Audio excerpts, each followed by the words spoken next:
Yeah. So as we know, if you take Postgres architecture, so we have memory components and we have database files physically, and we have some background process. Okay, so let's discuss each component. So this is the shared buffers, and we have wall buffers. Okay, so we have CLog buffer.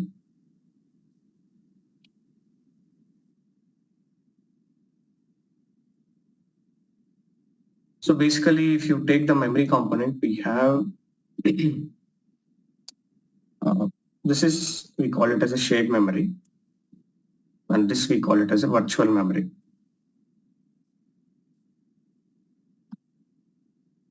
And we have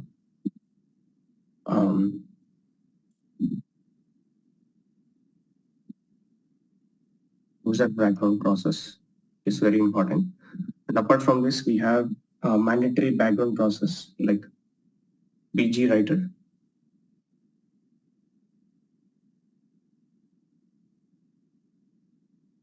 all writer,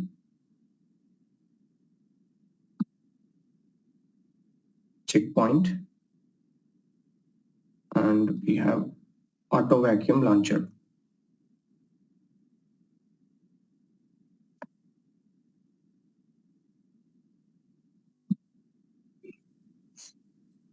And virtual memory is dedicated to every session. Okay, so we will discuss that more. Okay, here we have work memory, and here we have maintenance work memory,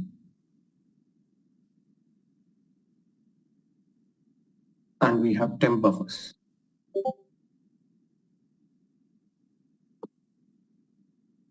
Okay, and here we have data files,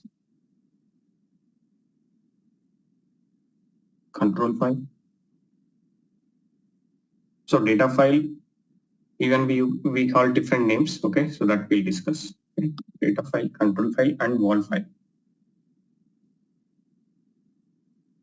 So if you see the Postgres components, architecture components, so these are the main components we have, right? And up to here, we call it as instance, right? And this entire components, we call it as a database.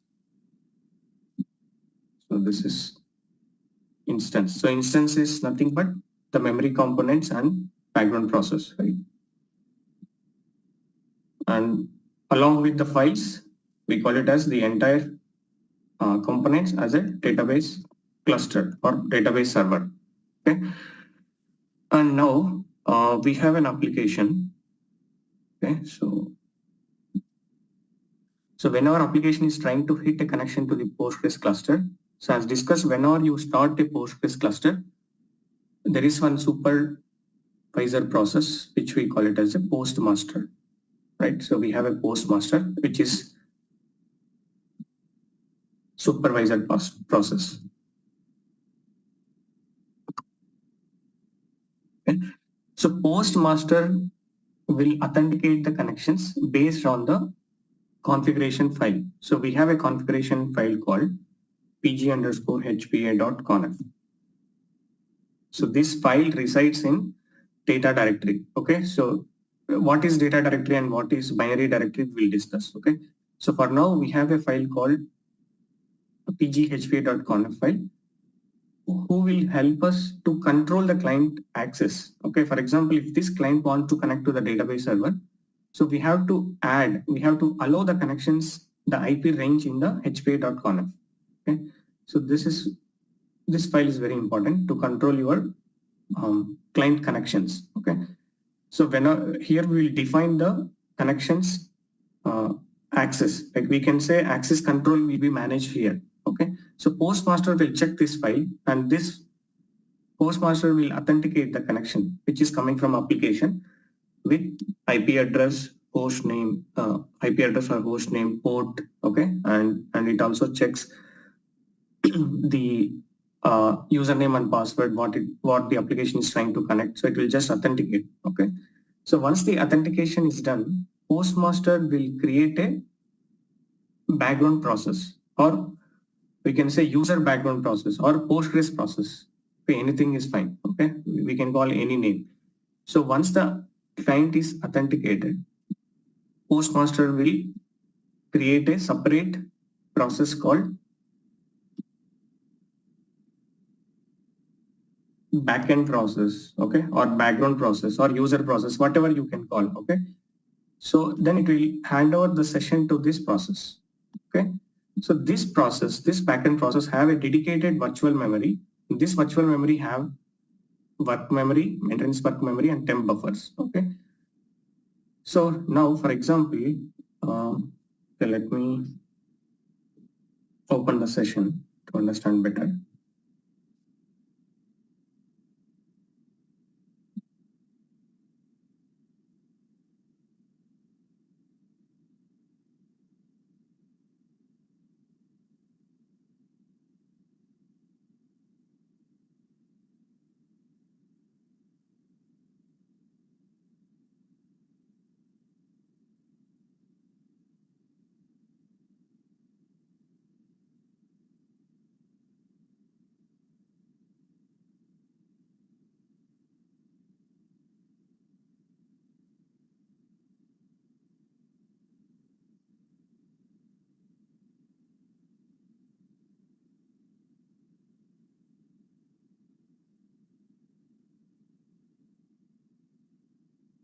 So for example, assume that some client is trying to make a session and trying to run a select query. Okay, for example, this is my select query. Okay, so select star from, or probably what I will do, city. Okay, so what it is giving here, syntax error, right? So how it is checking the syntax error and where it is checking the syntax error and who is checking this syntax error. Okay, so whenever any session is trying to connect to database cluster, okay, Postmaster will authenticate and it will hand out to backend process. Okay, each backend process or each session will have a separate virtual memory. Okay, so it has its own work memory, which has its own maintenance work memory and temp buffers. Okay, so in the work memory, okay, so we have seen 5 subsystems, right? For SQL process, it has parser, it has analyzer, it has rewriter, it has executor. Okay, so we have 5 subsystems which you have seen yesterday, right? Where it has checking the syntax semantic check. Okay, so the first thing is, first it is checking the syntax. Okay, so who will check the syntax? Parser. So there is a subsystem component in the work memory. So that parser will check the syntax check. Okay, so for example, if this is the one example for syntax check. Okay, so whether your statement is properly executed or not. Okay, so the parser will check the syntax, and then second, semantic check. Okay, so the semantic check is, for example, if I type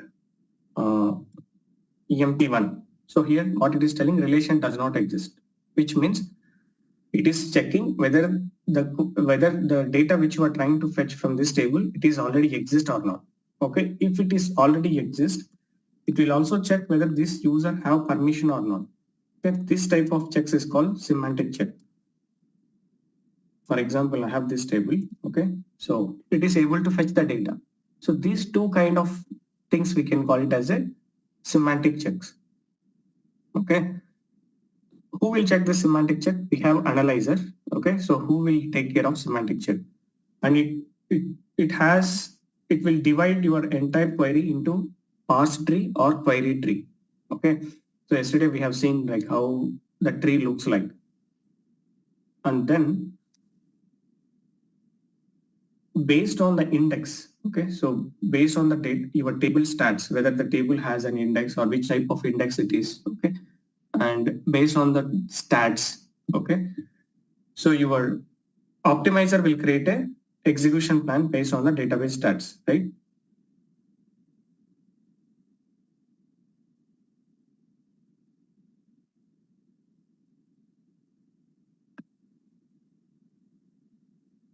Okay, so optimizer will create an execution plan, right? So based on the stats. So once the execution plan is created,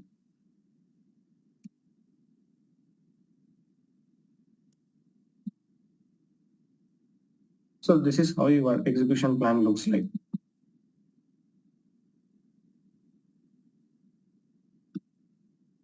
So what it is telling, sequence scan. Okay, so sequence scan here is like, it is full scan. Okay, so it is going for full scan, and what records it is trying to fetch. Okay, how many rows it is trying to fetch, what is the cost of the query. Okay, so based on the current stats, optimizer will create a best execution plan.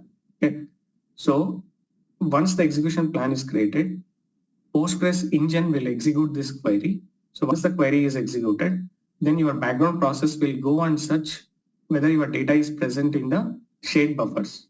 Okay, your required blocks or your required data is present in the shared buffers. If your required data is not present in the shared buffers, it will go and take or fetch from the data files, and it will keep one copy in the shared buffers for faster access, right? So we know that memory is always 1,000 times faster than disk. So that's why always, even though if you write or if you read or if you update, first it will go and do in the shared buffers. If it is not available, then only it will go and fetch from the data files. Okay. Yeah. Up to here, any doubts, guys? No. Okay. Yeah. And now Banu Malati, I think just a hold on. Yeah, one question with reference to this sub-processes. Are we able to check them with PS command, or will you be able to see them, the sub-processes? Yes. Actually, Postgres is a process oriented. Whatever session which it is coming from application, that it will treat as a process.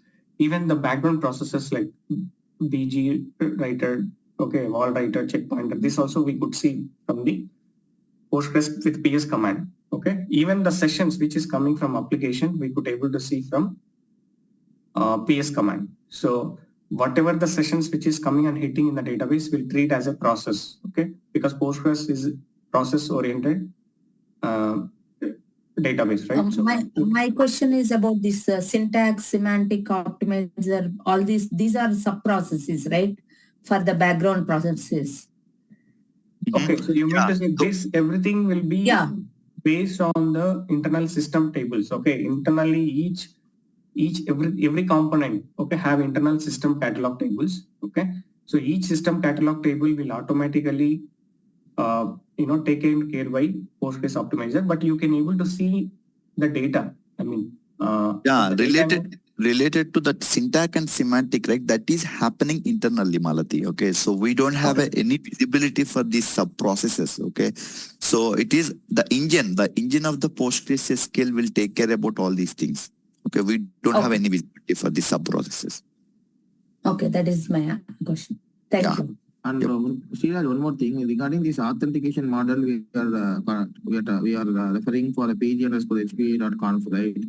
So if we compare with the Oracle, generally the connection will happen either with the DNS string or the service name or something like that. The connection is establishing, right? In Postgres, we are not like referring in DNS here. Based on the HPA.conf file information, the application can able to connect. Is that understanding correct? Yes, exactly. But the thing is, application team will make a connection. Okay, so with help of the connection string. Okay, so we are going to provide the username and password and IP address of your particular system and what is the port you are using. Okay, that is enough for application to make a connection to our PostgreSQL database. Suppose if you are using any Cloud SQL databases, okay, cloud databases, okay, there we have the connection name. Okay, the connection name is containing the in which region you are hosted your PostgreSQL instance. Okay, it is on VM on top of you install like vanilla flavor of the Postgres or an enterprise flavor of the Postgres. Okay, so then the VM related details we will provide. Okay, so in general, in the real-time systems, okay, if you are using the any cloud-related flavor of the PostgreSQL databases, we are going to use the domain name instead of the IP address. Okay, with help of those domain names, okay, and by default maximum systems will use the 5432 is the port number. Okay, so this way in real-time systems it is going to have a make a connection for applications. I think hope it is clear for you, Gopi. Yeah, noted, Sridhar. Yep. Yeah. So this is how the select query works. So whenever any connection is coming from application, okay, Postmaster will authenticate, and for each connection, it will give it will spawn a separate backend process. Okay, for each backend process, we have a separate virtual memory, and it do the syntax semantic check and all the stats execution plan. Okay, once this is done, the backend process will go and search your required data is present in the shared buffers. If not present, it will get one copy from data files, and then it will process. Okay, it will process your data. Process means it will do sorting and merging in the work memory. Okay, in the work memory, it will do sorting and merging, and also it will do the SQL statement process. Okay, and once your data is displayed to the client, okay, your session will close and your related virtual memory also will be cleared. Okay.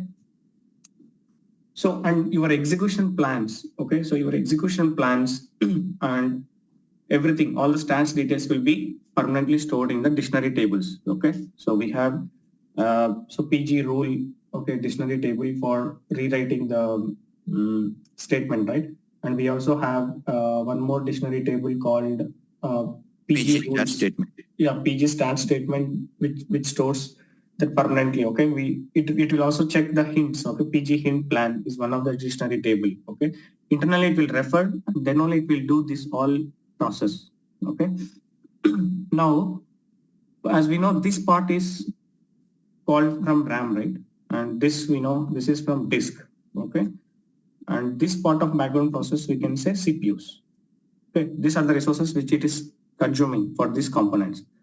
Now the connections, okay, since each connection having its own virtual memory and backend process, the connections, how we are controlling. So we have a parameter called max connections. Okay, so with the max connections, we are controlling the connections, right?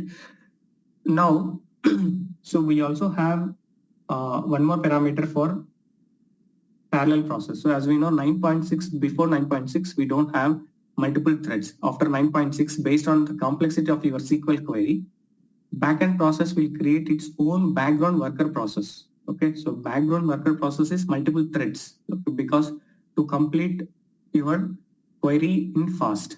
Okay, so for example, your query is very simple, straight away query, and it doesn't require much sorting and merging. Okay, then backend process doesn't create any multiple threads. If your query is very complex, you are trying to do multiple joins from multiple tables, your backend process will create a multiple background worker process. Okay, so that background worker process allocation internally taken care by optimizer. So optimizer will choose how many backend workers it needs. Okay, and even we can control based on the parameter. Okay, so we have Here the optimizer, how it will like control or how it will allocate the query execution for the query execution background process, you know. So always see as a DBA, okay, like if you are maybe looking for the performance tuning of any query, okay, so what is our intention finally? So if you are executing one query, okay, so we need to, first thing is we need to get the output of that query very fast. It means we need to get the output of the query very fast, means the query execution, okay, should complete in very minimal time. Okay, so and during the execution of this particular query, the resource utilization is always like minimal. Okay, so these, based on these two things only, okay, so our databases will get, okay, maximum performance. If the query execution is less and the utilization of the query execution, the resource utilization of query execution like very minimal, okay, so it means you well tune your query, okay, and the resources, okay, will be available for other query executions. Okay, we can call this is like healthy database, or we can call like the query plan. Okay, the query plan what we are using is like it is very optimal plan. Okay, but if we dig into that particular direction, so like it is maybe we can call like this is very early stage of the like this particular discussion in performance tuning, guys. Okay, so we will discuss about internals of this all these queries. What is the how optimizer will pick? Okay, so what is the PG underscore stat underscore statements? Okay, how we can create the AWS report? Everything we will discuss in performance tuning. Yeah. Yeah. So the max worker process will be managed with this parameter. Okay, by default, I think it is 8. Based on your CPUs, you can increase the parallel threads. Okay, if you don't want parallel option, you can disable by setting it to 0. Okay. Now, when coming to this background process, so we have BG writer. So BG writer is responsible to write your dirty buffers from shared buffers to data files. And we have wall writer. So wall writer is responsible for writing your wall changes or redo changes or whatever DDL and DML changes. Okay, what you are doing, it will write from wall buffers to wall files. Okay, and checkpointer. So checkpointer is one of the main important process for synchronization. Okay, this checkpointer will make sure that it writes the transaction ID. So here transaction ID is again new word. Okay. Each transaction or each transaction whatever you are doing in the Postgres, it will allocate a transaction ID. Okay? So the what is transaction ID and yeah. So this word transaction ID I think may be new for us. Okay, but the transaction ID. Okay, this is a big topic. This is a very big topic. Okay, so we told you, right? Okay, in MVCC technique. Okay, the PostgreSQL is maintaining the concurrency of your data with help of the MVCC technique. Okay, this MVCC technique, okay, multi-version concurrency control, this technique the PostgreSQL is using, it is different than other RDBMS systems. Okay, Oracle also having the MVCC technique. Okay, SQL Server also having the MVCC technique. Okay, but the PostgreSQL, the usage of MVCC technique is different, okay, compared to other RDBMS systems. Okay, the transaction IDs, okay, the transaction IDs, okay, this is the new topic. I think Dharani posted one question. Dharani, transaction IDs are not similar to SCN in Oracle. Okay, SCN in Oracle is equivalent in PostgreSQL. We have a LSN. Okay, so that you will see in the log management. Yeah. So that is like, transaction ID is nothing but it will just allocate a unique ID. This is for, we can say consistency purpose or read consistency. We can think for now. Okay. So you will get better understanding in MVCC classes. So for each transaction, it will allocate a transaction ID. So this checkpointer will make sure it updates the transaction ID in the control file. Okay. For both wall files and data files. So it will check for the transaction ID and it will allocate. For example, I have a table called EMP, and this EMP table, okay, I have a table EMP and it has 2 columns, ID and name. Okay. So ID, for example, 100, and the name, for example,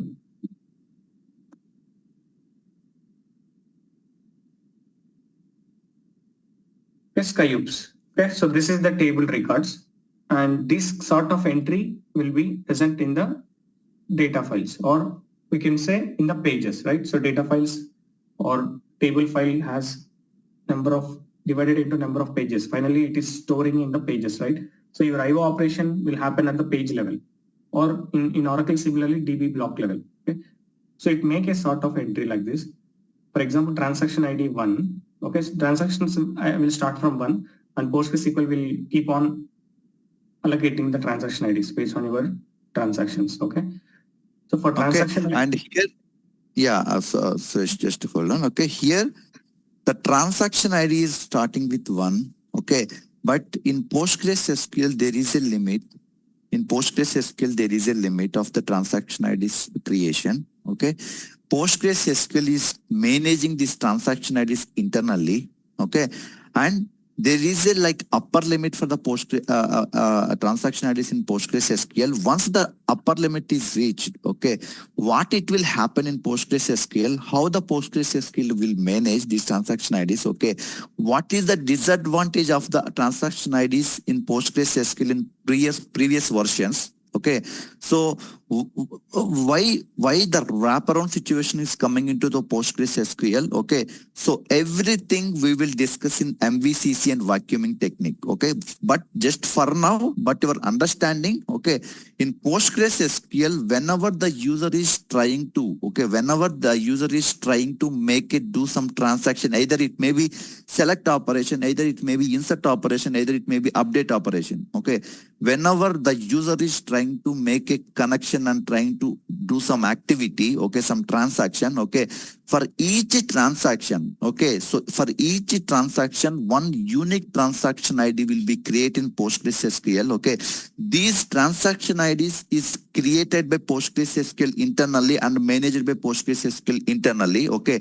How that these transaction IDs will manage, okay, that we will cover in MVCC and vacuuming, okay. Now, this, if we go into this topic, means it is like a very big topic, okay. Just for now, every transaction in PostgreSQL, okay, it is having the transaction IDs, okay. So these transaction IDs will be very much useful, okay. So for our recovery operations, okay, so to maintain the data consistency with the help of the MVCC technique, okay, so everything we will cover, guys, okay.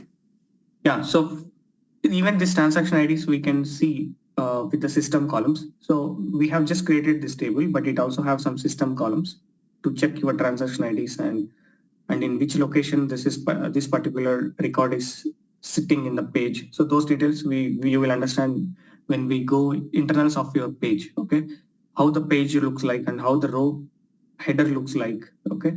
So everything we'll discuss, don't worry, okay. For now, just remember, whenever any session is coming, Postmaster will authenticate and it will allocate a backend process. For each session, we have a separate virtual memory for parsing and for sorting and merging, okay. And this backend process will go and check your required data. For example, I'm selecting this data, okay. We'll go and check your data is present here. If not, it will fetch one copy and store in the shared buffers. Okay, this is how this select statement works. And this check pointer will make sure the transaction IDs, okay, and the transaction IDs has been updated in the control file. So we have a control file in Postgres, similarly like Oracle. It have all the metadata like transaction ID information and checksum information and so on. Okay, so that we'll discuss what, and we can also read the control file. Okay, what information it has in the control file, that we'll see. Okay, and then it will Okay, and yeah, Suresh, just to hold on here, okay. So here in PostgreSQL, we are able to read the control file, okay. So Malati, Abhishek, Banu, Darpan, Dharani, Gopi, Sadan, Shiva, okay. Can anyone confirm? So you are working as a Oracle DBA, okay. So anytime in your production systems, have you opened your control file with VI command? And what it will happen? No, we won't open. We used to take like a test file. Like we'll take a copy of the control file. It will be a binary, so you cannot able to see Yeah, those. it may get corrupted also. Yeah. It lead to like very big direction, right? Yeah. Yeah. Okay. But here in PostgreSQL, we are able to see the content. Yeah, with the help of PG control data utility, we can able to read this control file. Okay, so that will so we'll show one how it looks like. Okay, so here select query is fine, right? Now we'll see how the update statement works. Okay, and I just want to show here as well.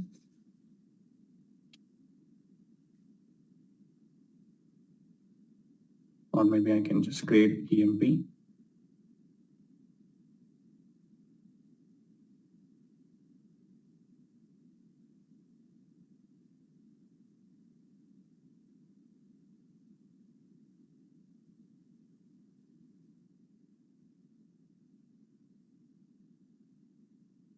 Okay, so currently we have one record, okay, which is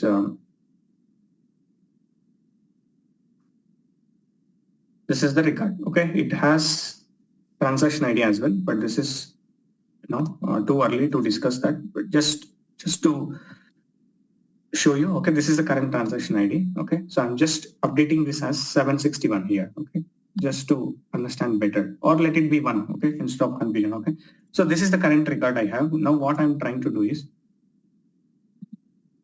you need to remember that in Postgres, DML operations is also auto commit.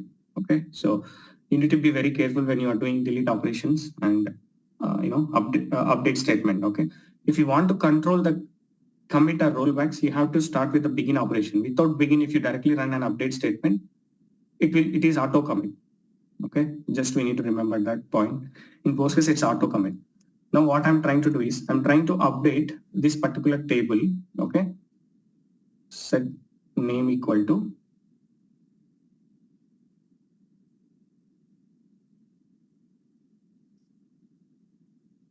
ID equal to 100. Okay, so this is the command which I have filed, update.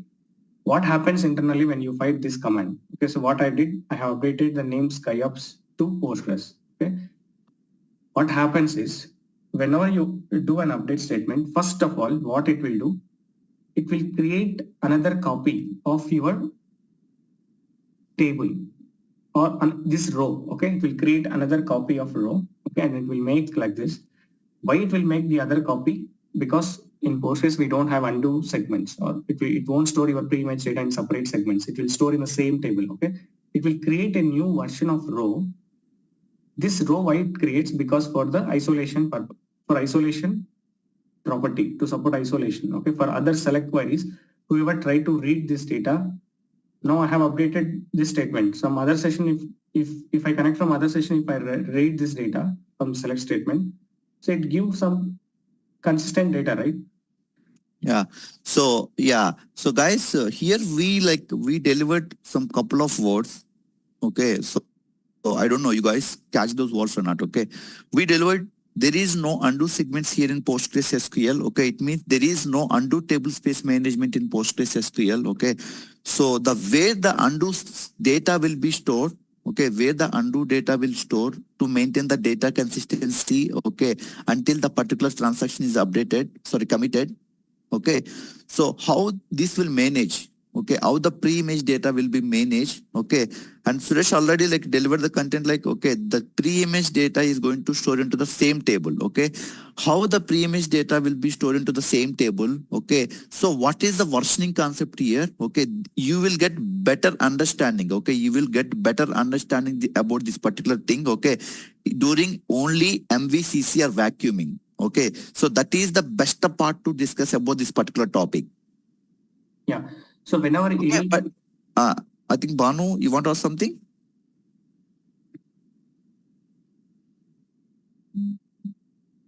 Okay, yeah. Yeah. So whenever I find this update statement, still I haven't committed, right? So what internally it happens? Okay. So background process will create a new version of this record, and it will copy this entire record in the shared buffers, right? So it will copy this into shared buffers, and in shared buffers also we have this entry, right? And in the shared buffers, it will modify the updated value, like it will make a new transaction ID for this update. So it will do like this. Okay, so it will be like this: 2, 100, Postgres. Okay, so because we have updated from SkyOps to Postgres, and it will generate a new transaction ID 2. Okay, it will update in the shared buffers 200 Postgres. Okay, once it update, it will copy same data in the wall buffers. Okay, so because wall buffers also have the redo changes, right? What we are doing, it will also make a sort of entry like this, 100 Postgres.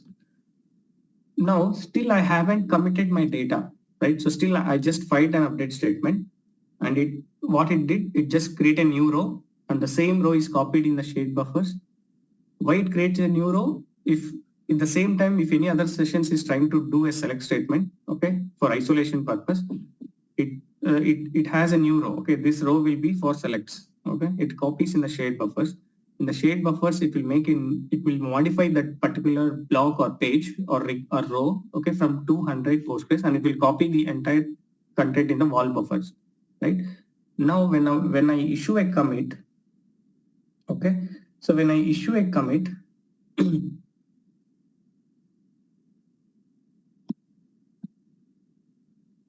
okay, what happens immediately for every commit, what this wall writer do, it will copy this entire content into wall files. Okay, so in wall files we have a sort of entry like this, 2, 100, Postgres, right? So now later point of time, BG writer will copy with help from shared buffers to data files later point of time. As we know, BG writer will write, okay, whenever the checkpoint occurs. So whenever checkpoint occurs, what happens is it will update these entries. This sort of entries is updated here. So for wall files, it has updated 200 Postgres. Similarly, it will also check whether this particular row is updated in the data files. If it updates, it will just have update here. Okay, so 2, 100, Postgres. So this is for data files and this is for wall files. So this information will be updated in the control file by checkpointer. Okay, and checkpointer by default it will occur for every 5 minutes, but even we can reduce this checkpoint. Okay, so if you want to have an aggressive checkpoint, you can reduce this as well. Okay, whenever checkpoint occurs, so BG writer will write this particular new updated data later point of time in the data files or in the physically in the storage. Okay, so it will give entry like this, and this tuple or this row it will mark as a dead tuple. Okay, so this mark as a dead tuple and this record is no longer visible. Okay, so this is how the update statement works. So do you have any questions? Whenever you fire any update, it will create a new snapshot of the current row and it will copy to the shared buffers. In the shared buffers, it will update to the new updated value and then it will copy to the wall buffers. Once you commit it will copy the data, new modified data from wall buffers to wall files. And whenever checkpoint occurs, it will check the data is updated in the data files and wall files both. Here, anyhow, it will update immediately to wall files. It will make an entry in the control file. Okay. And now whenever checkpoint occurs, so the BG writer will also write the data, the dirty buffers from shared buffers to data files. Okay. Yeah, It will Malathi, any doubts? Yeah, sorry, I missed it briefly. Yep. You have mentioned with this is auto commit. So whenever we put it in begin end block, Mhm. then we have to explicitly provide the commit command. Yes. Exactly. So Okay. only if you want to control commit and rollbacks, you can only do with the begin statement. Okay, in the PG SQL Oh. block, then only it will, Okay. control the Yeah, commit this and is a rollback. big change from Oracle. Yes, yeah. This PG SQL block, like you can control from even database side, but the better understanding is, so this should be taken care by application side. Why? Because the data is coming from the application side, so they have the they know about this thing. Okay, so they will control nicely from application side, Malathi. Okay. Yeah, as a DBA, if you are trying to query something and do something else, right? Then you have to remember that is the only point I'm trying to understand. Thank Yes. you.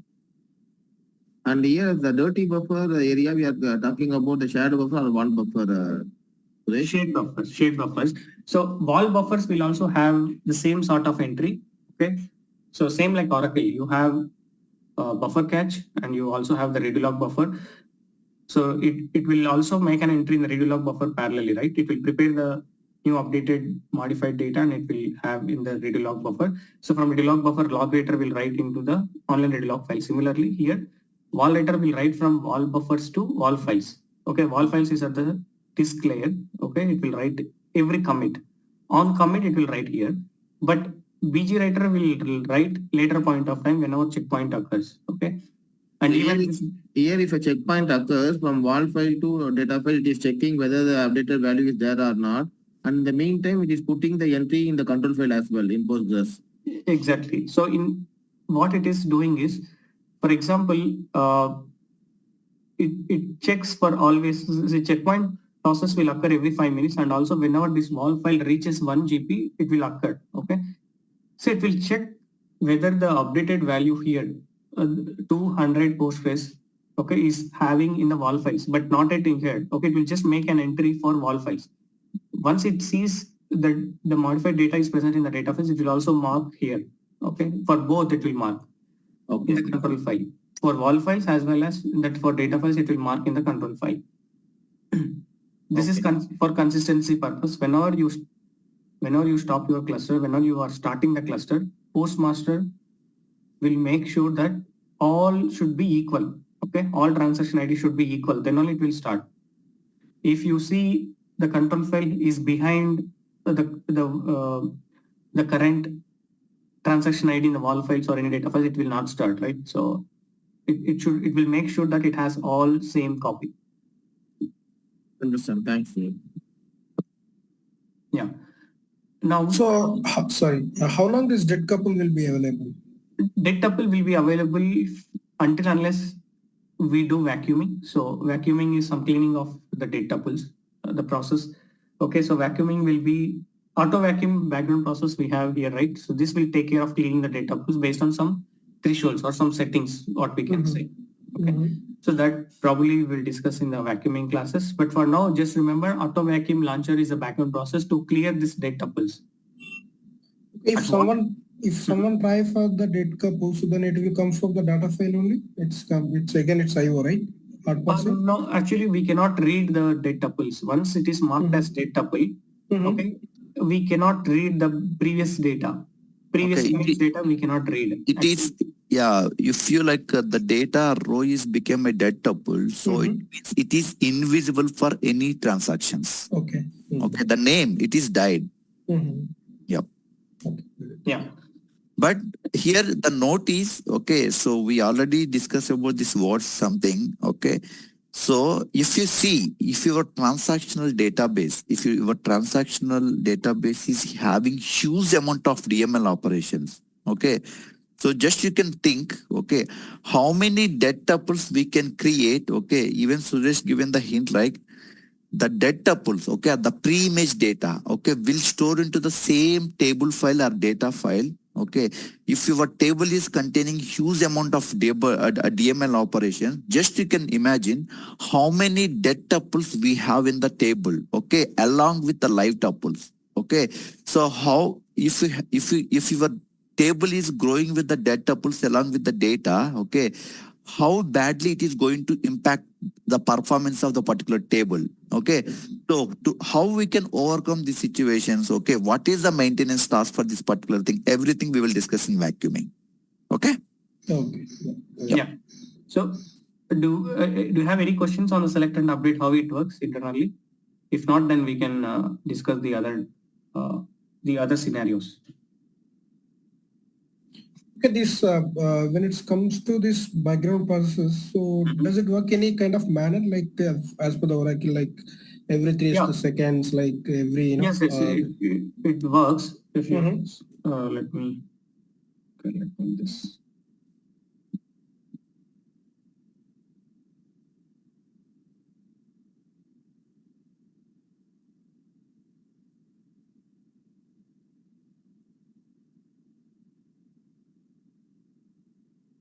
Okay, so if you think about this BG writer, so BG writer work on this particular parameters. Okay, so BG writer will sleep for it means every 200 milliseconds it will sleep. Okay, and it will check to read. So BG writer LRU max pages, right? Which means 100 sort of buffers it will read. Okay, so buffers we call it as a in memory, right? So it will read from memory and it will store in the disk.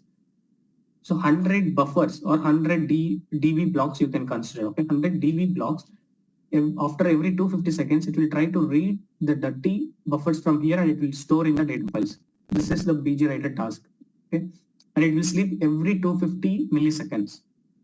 And also it will trigger whenever checkpoint occurs. Okay, it will write all the dirty buffers from the shared buffers to data files. Similar way, wall writer also return for every commit, it will return from wall buffers to wall files. And also when our checkpoint occurs, again, this will clear all buffers data from buffer to here. Okay, it will write the entire content. Okay, so this is how it works. So based on this background, so this parameter settings, it will work. It will sleep for every 200 milliseconds, and it will write maximum 100 buffers from memory to disk. Okay, this is how it works. Similarly, wall files also. On every commit, it will write here, and checkpoint will occur every 5 minutes, but this is not recommended in production system. Even we can reduce to lower value, okay, to have a quick checkpoint, because this will make sure update all transaction IDs equally in the all places. Okay, so this is how it works. Now we'll see these scenarios. Okay, how? Let me take a new. Okay, now assume this is my shade buffers, all buffers, and this is my data files.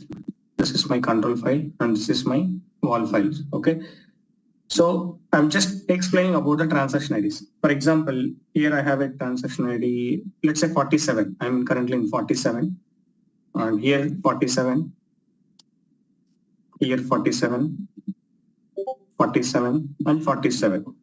So here we usually have two kind of entries.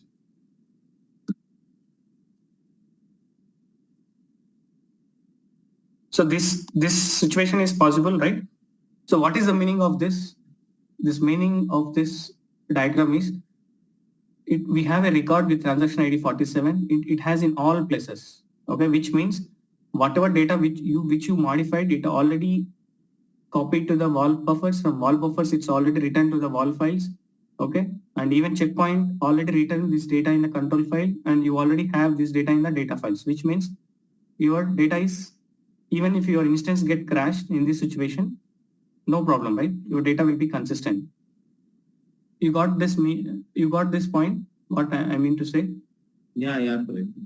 Yeah, this is one scenario. And let's go for other scenario.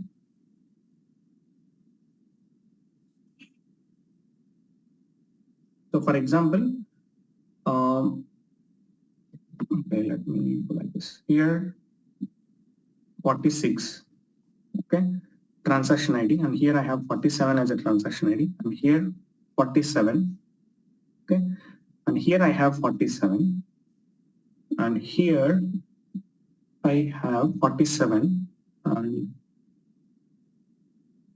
let me divide this. Here I have 46. Okay, so this condition is possible. So when this situation comes, so you have did an update, okay, for one row for the 46 transaction ID, it will copy here and it will modify and it will update as a 47. The modified data is already copied to wall buffer. So from wall buffer, it's already copied because you've already given a commit. So when you give a commit, it immediately write to the wall files. Okay, so here we have 47, and even the checkpoint updated the information in the wall files as well. Okay, in the control file, it got updated that 47 has already in the wall files, right? So it has updated, but still here 46 and is not updated because still BG writer not return your data from shared buffers to data files. So did you understand this condition? What I mean to say? But the checkpoint, whenever the checkpoint it happens, the wall file will return both the entries, right, in the control file area. No. This condition you remember, so it copies this much of data, right? Still, this data is not copied. But that I can understand. From shared buffer to data file, it is not written since the VG writer threshold is not yet happened. That part I can clear. But here, when we are explaining the wall file to the control file area, we have two blocks, right? One is for we are saving as a wall file area and data file area. Yes. So actually here that 47 is written by not checkpointer. Okay, whenever there is a like commit operation happen, okay, from wall buffer cache, okay, to wall files. Once the entry is available in the wall files, okay, so that information will be updated into the control file. Okay. Okay, so whenever there is a checkpoint occur, okay, whenever there is a checkpoint occur, checkpointer will verify, okay, checkpointer will verify, okay, the content is available, okay, among the physical locations, means we can say the between the physical location and the buffer caches. Understand. Okay, so in this situation, the 47 value we got it, okay, from the wall files, okay. So it means the 47 related information is the change, okay, it is happened in the data buffer cache. So that is the change vector we have in the wall file, sorry, wall buffer cache. The change vector is written from wall buffer cache to wall files, okay. So we have the information in the wall files, okay, that information will be updated into the control file.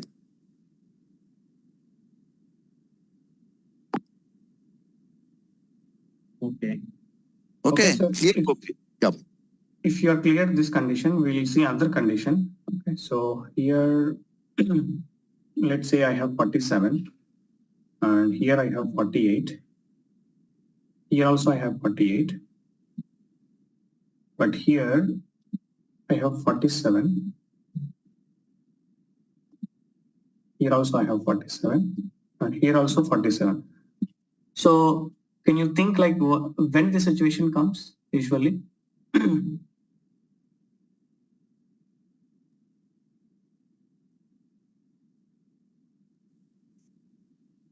So what happens? So you did an update. So it modified this update as a new transaction and immediately it will copy to wall buffer, right?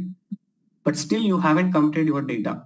That is the reason still here it is not copied from wall buffer to wall files. So this condition is condition is possible, right? So you have done an update, still not yet committed. So at this moment in memory it has modified, but still not yet returned to the disk. So maybe you commit or roll back. We don't know, right? So if suddenly instance get crashed, your data is still not committed, it will roll back. If you commit your data, it will return immediately to wall files. Now if your instance get crashed, okay, before shutting down, checkpoint will occur. Okay, checkpoint will make sure it will update the latest value, okay, 48 here, and it will roll forward the data from wall files to data files and it will update 48 here. Okay, and again whenever it starts, Postmaster will make sure it has all same transaction IDs.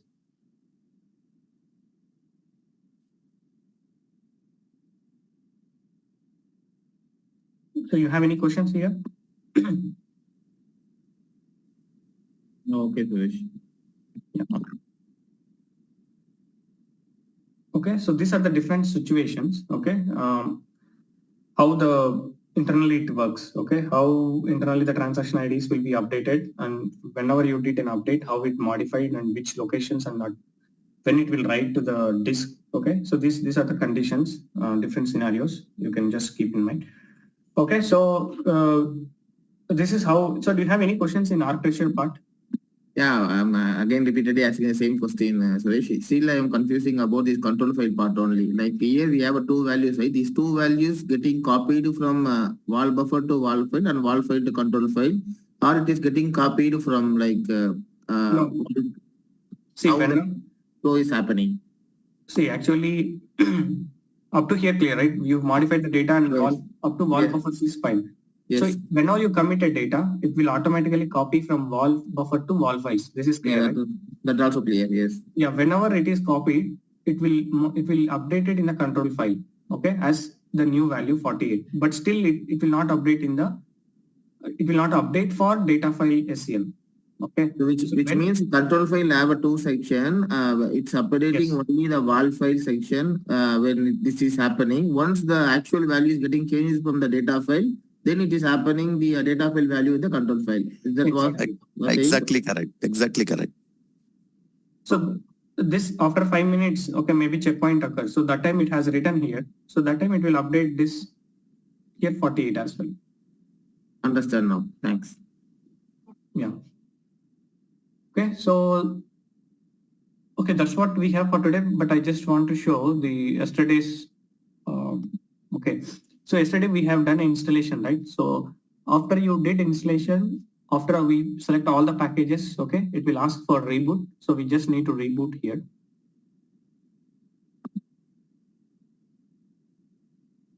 Guys, like this content what we're delivering here, okay, so is it fine the way we are delivering for today's session?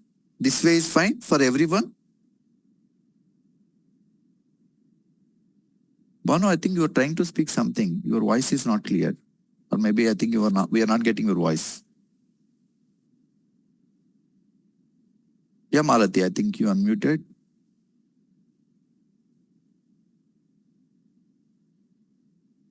We can show both the way, Siraj. Like we can go with the paint mode, and you can explain by drawing the method also, and the side by side between you can share the slide information also, so that we can just get some recap after explaining. See, actually, yes. Okay, so the thing is, okay, so if we like come with the slides, okay, so then in future, whenever if you're referring the slides, okay, in the videos, okay, the videos with the slides, okay, so you will get to know the exact points, okay. If we are delivering the some content, okay, just if you see the slide, you will get to know, okay, what we are going to discuss, okay, not like now, after completion of this entire course. Okay, so that is the reason we are trying to cover the maximum slide points. Okay, so what we discussed here, okay, so this is very in-depth of the architecture. Okay, everything we are unable to provide in the slides to deliver. Right, the same way we are going to explain you guys. Okay, so we will cover the slides as Gopi you suggested. Okay, we will cover the slides part. Okay, very slowly. Okay, very slowly since how we used to teach. Okay, you know, right, Gopi? So how we are going to teach in our like weekend classes. Okay, in the similar way. Okay, and the today class also similar to like that only. Okay, we will follow the same concept and we will follow the same content. Okay, but the only thing is you need to bear time with us. That's it.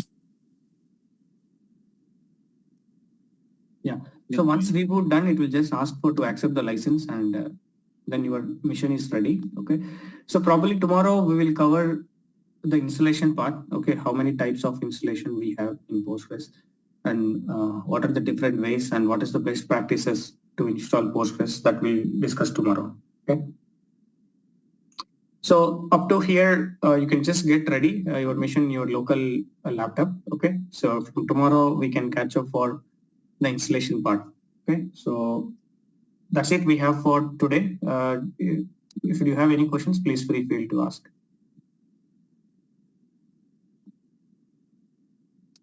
And also, don't worry, guys. We will help you to install. Okay, so we said like please ready with the installation. Okay, please try from your side as per our shared document. Okay, so and please let us know. Okay, if you are facing any difficulties to install the like Oracle VM on our system. Okay, tomorrow on top of that VM. Okay, so we will install the PostgreSQL binaries. Okay, so as Suresh said, the types of installations and everything we will cover tomorrow. Okay, so I think, yeah, Malati, do you have any doubts? No, thank you. Actually, this one works. Malati, you are muted. This is good. This is good. The way you have explained, and also the slides together. If you do, it is good. Whiteboard is really helping. Yeah, sure. Perfect. Okay. From tomorrow, like we will go in this way. Okay, so to understand better. Okay. So yeah, so that's it we have for today. Probably we can catch tomorrow. Okay, for other sessions. Thank you. Yeah, one question. Yeah. So for the today every day, so if you can send some the points like some of the notes kind of things apart from that recording, so it would be helpful so that we can go through that complete note. Yeah. Actually, since this is architecture, right? So we haven't, so we are because architecture, I know like you can just refer any document. Okay, it's very simple. But from tomorrow, so whatever the topics which we are discussing, okay, everything will be documented and lab manual will be shared daily. Okay. This is since architecture theory part, right? So we haven't shared it, but we can suggest some link to go through it. Okay, regarding the architecture theoretical part. Okay. Okay. Fine. That's it, guys. Okay, so we will Thank catch tomorrow. Okay, the same time. Thank you. Thank you. Thank you all. Bye.